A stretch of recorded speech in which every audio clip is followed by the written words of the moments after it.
morning, everybody. I'm Kristi Noem, the United States Secretary of Homeland Security.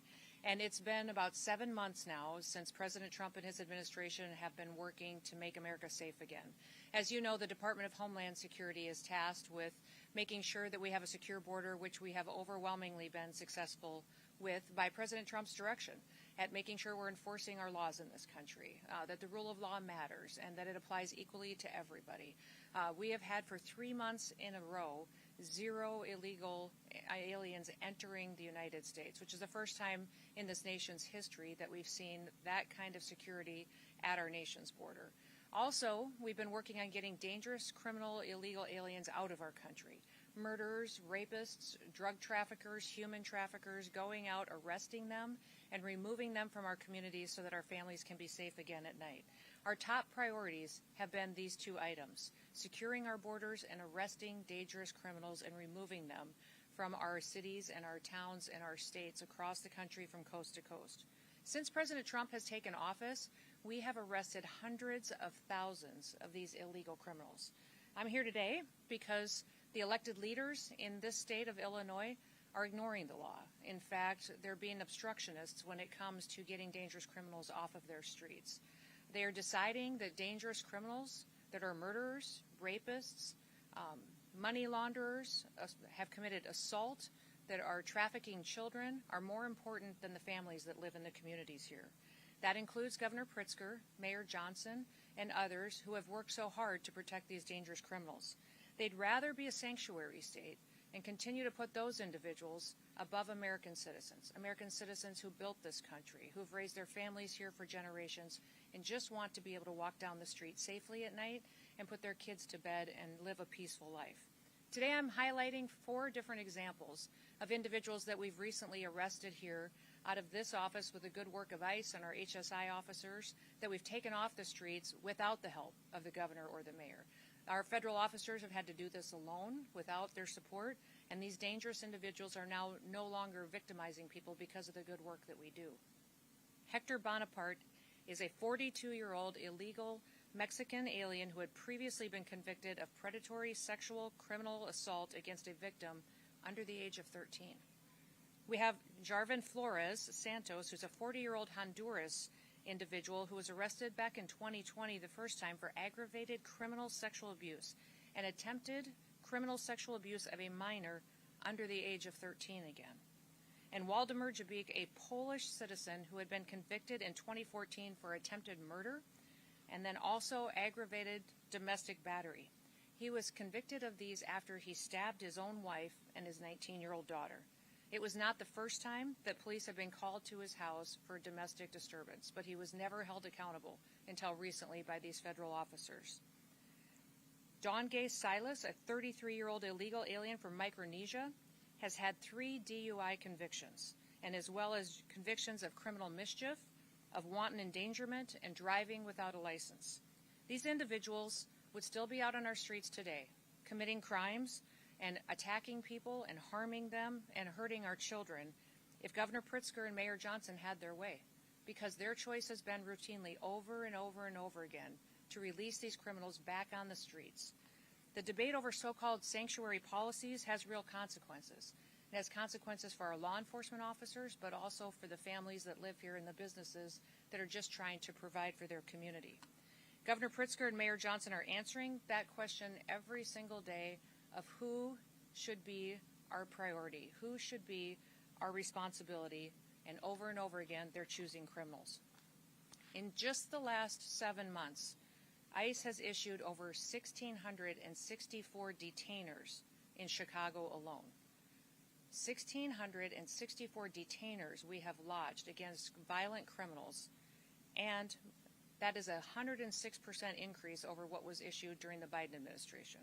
Unfortunately, Chicago and its leadership has only honored 8% of those. That means every other person, when they're released from paying for the consequences of their crimes, back onto our streets without any notification to individuals or to the families that have been victimized by them. By getting those 8% at least off of the street, the brave men and women of ICE are saving American lives. Yesterday we announced that now our ICE officers are facing a 1,000% increase in assaults against them. And you read about the stories and hear what's happening from coast to coast every day in our national media and in our press. But it's in large part due to the pro-sanctuary state and cities policies and the language of elected bureaucrats and politicians that are reckless with their lives and endangering their families. Every public official should talk about and work to protect people, to keep them safe and American people's lives safe. I want you to look at the contraband that's in front of me. We have 20 kilograms of fentanyl that's in front of me on this table. That's enough to kill 10 million people. And here out of this office, this was interdicted just days ago here in Illinois. And because these federal officers have been out on the streets picking up criminals and dangerous individuals, we were able to take this 20 kilograms of fentanyl off the streets and save over 10 million lives. They're also keeping these weapons out of the hands of criminals that would use it to rob and assault and to murder individuals in these communities. Unfortunately, all of the politicians that have spoken out against their efforts, their desire appears to be that they would like to have more of this on their streets, more drugs out there for their kids and families to be victimized, more guns out there committing crimes. That is not the work that we do in ICE. The work that we do is to protect people and make sure that we remove these weapons and drugs off of our streets and hold those criminals accountable who would go forward and continue to use that to harm individuals. I just want to ask you for three things today. Number one, I want to ask you to support your law enforcement officers. Have their backs. Every single individual that's out there that is noisy and attacking them right now is having an effect that's ratcheting up the rhetoric and distorting facts and not allowing the facts to get out of what the work that they're doing every day and what we've done to help victims get some justice for the harms that were perpetuated in their lives. Those of us that appreciate the work of our law enforcement officers, the fact that we're a country that doesn't pick winners and losers. We apply the law, and if we don't like the law, we should be going to Congress to change it. But that is what these law enforcement officers do, is they continue to uphold the law and make sure it applies equally to everybody. Second thing I'd like to ask you to do is stop putting criminals first. Stop making them the number one priority. They are perpetuating harm on American citizens, and they need to be held accountable for it. And number three, I would ask that you think about the family members around you, the people you've spent your time with, the American citizens that live next door to you in your community. Start thinking about what kind of a community they want to live in, what your city should look like, what their families deserve, and put them first. Make them the priority because they're the ones who invested in this country, and keep it safe and keep it productive and keep it the best country in the world. We'll never apologize here for protecting the American people, but we're going to continue to arrest dangerous, criminal, illegal aliens. We will defend the homeland. That's what ICE is doing, and I'm so proud to be able to walk with them and to lead with them while they fulfill this mission to really keep United States blessed far into the future. So with that, I'll open it up to any questions that you may have. Yes.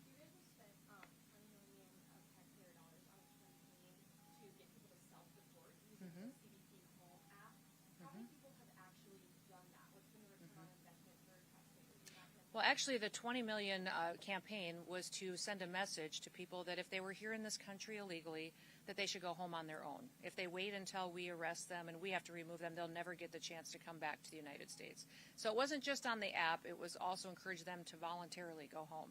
We know thousands and thousands of people have used the app, but we also know that hundreds of thousands of people have left on their own, not utilizing a government program to do so. I've been to, I think, 10 different Central American and South American countries and visited with their presidents, with their foreign ministers, interacted with the Department of State, and over again I'm hearing that hundreds of thousands of their citizens are coming home voluntarily. They've seen the ads, they've seen the messages on social media that if they go home on their own, they'll get the opportunity to come back to the United States the right way. And so most of these countries as well are setting up programs to welcome their individuals home. They have housing loan programs that they're setting up. They're allowing them to have food assistance for several months. Several of the countries I've recently visited with are training individuals and workers to come home because their economy has a need for those individuals. So sending that message has been extremely helpful in making sure that people know that here we're going to enforce our laws and that there's a right way to come to this country. And you're going to be allowed to do that if you voluntarily leave. We can get it for you, but each specific country has given it to us along the way. But I would say we believe over 1 million people have gone home on their own. Since we have started this administration, yes. But we've arrested hundreds of thousands that have gone through our system. Yep.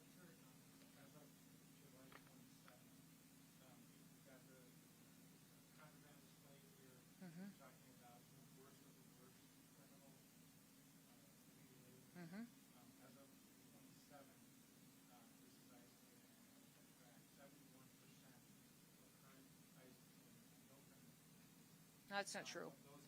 Charges and convictions, over 70% of them have pending charges against them or criminal convictions. The others all have final removal orders, which means they're eligible to go back home.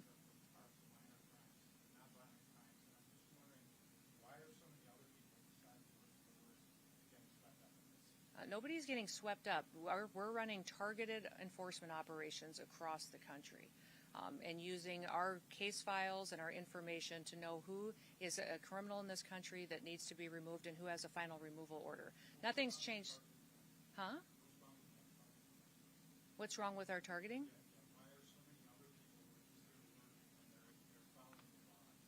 Well, they're not following the law if they're here illegally. There's a right way to come to this country. And so,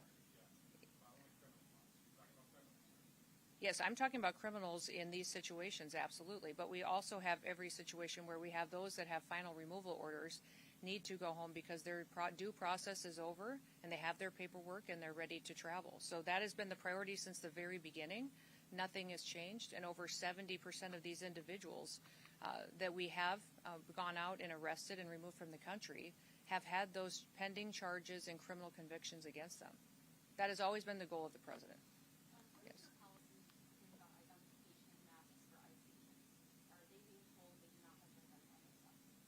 ICE is always wearing something that identifies them, who they are, and what operation they're out on. I would say that they wear masks at times to protect their identities from dangerous situations.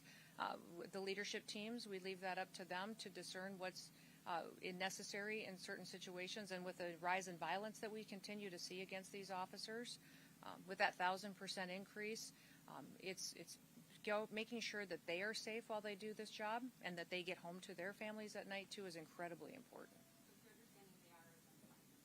Yes, I would like to see that because they have identification, they have gone into situations, and when they have been out looking for these dangerous criminals and have been verbally identifying themselves, and if there is a mask required, it's for their safety because of the situation that they're encountering.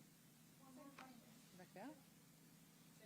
Yeah. You mentioned that it's been harder to work with officials in Illinois because of the way the government functions, but you're also in a mission to hire thousands more ICE officers and detain folks who are in Illinois. So how are you doing that, hiring people within the state, people that are willing to work in the state, and where do those folks go? Yeah. The response has been overwhelming. Part of the big, beautiful bill that President Trump advocated for allocated to us the resources to hire 10,000 new ICE officers. We have had that open for less than a week, and we have over 80,000 applicants for those jobs. So they're from all over the country. Some of them are retired ICE officers that want to come back now that they're going to be allowed to do their jobs, some retired CBP or other federal officers. And then we also have a huge amount of interest of people who just want to have their backs and work alongside them. So what we're doing then is to get them trained up as soon as possible. We'll be training them through our federal academy, but we're also going to stand up some pilot areas of where people can home, have signed up and have offers from the federal government. We may do a training right here closer to home so they're not away from their families for so long. So that's being worked out as we see where the final offers are coming from.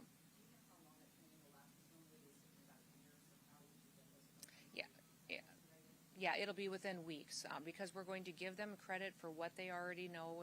If they're former law enforcement, they already have training and certifications that we will honor and look at. They'll still go through testing. They'll still go through drug testing and physical tests and all of that.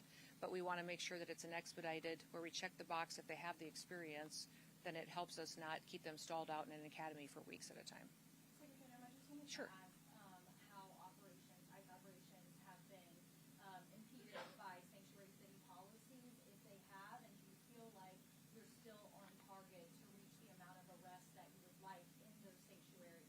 Well, the lack of information sharing is hard. I would say anybody who serves in law enforcement would say they're used to partners. They're used to being able to call up a local law enforcement officer, a sheriff, a highway patrol officer, and say, hey, do you have any information on this individual that is a murderer that's been cited in your city? That's not happening in Illinois. And when we're calling on those most dangerous individuals, when they're being released from your prisons, they're not even letting us know, not honoring our detainers. When we lodge a detainer against someone, it's when you let that person out of jail who's been paying the consequences, let us know so that we can pick them up and get them out of the country. Illinois is not partnering with us on that, which is very, very difficult when we know that those dangerous criminals are going to run free. And many times we go into situations where we don't necessarily have the law enforcement to play a backup role. There are times where we bring more individuals in, more federal officers, because we believe we need to do that for security reasons. So we have great partnerships across the country, over 800 of them, with state and local law enforcement in other states. We wish we had that here. We wish we could build those partnerships. We're going to keep plugging away, and for us, it's about getting dangerous people off the streets. So our target is to get dangerous people off the streets. Last question back there.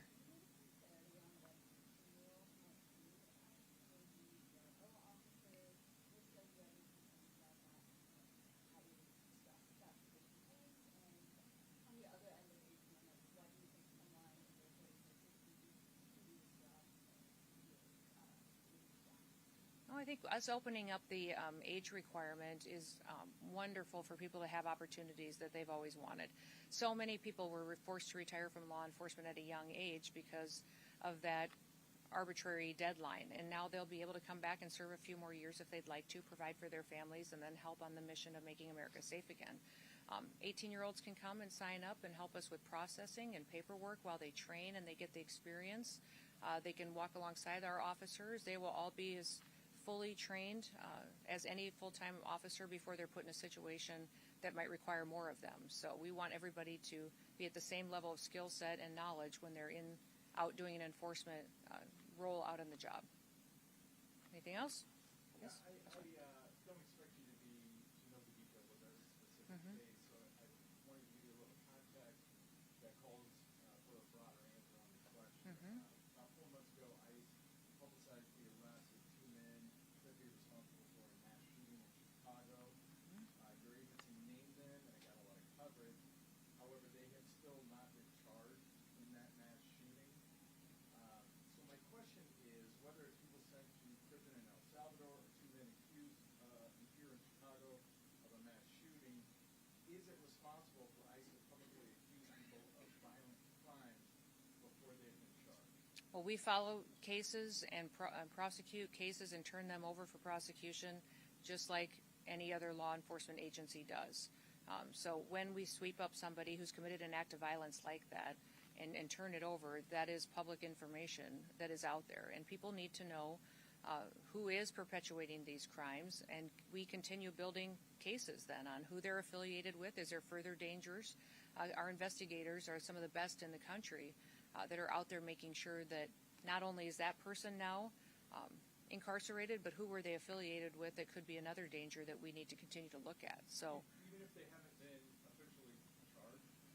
I would say we follow the exact same process every federal agency does, every state agency does for law enforcement. So we have not changed our methods or how we handle cases or how we even communicate about them than we have since the very beginning, or how the Biden administration did, or the Obama administration. We do it exactly the same. What I wish is you guys would talk about the victims more. How many people were shot in that mass shooting? How many people were victimized? How are their families doing? You all spend so much time talking about the poor justice for these criminals that are harming individuals every single day, and you don't even think twice to go talk to a mom who's now lived for a year and a half without her daughter. Go talk to somebody and see how they're doing, trying to get their kids to school, not sure if they're safe. So I would encourage you to remember that there's always victims in these situations, and many times you're focusing on the one who made them a victim. Thank you. You guys have a good day.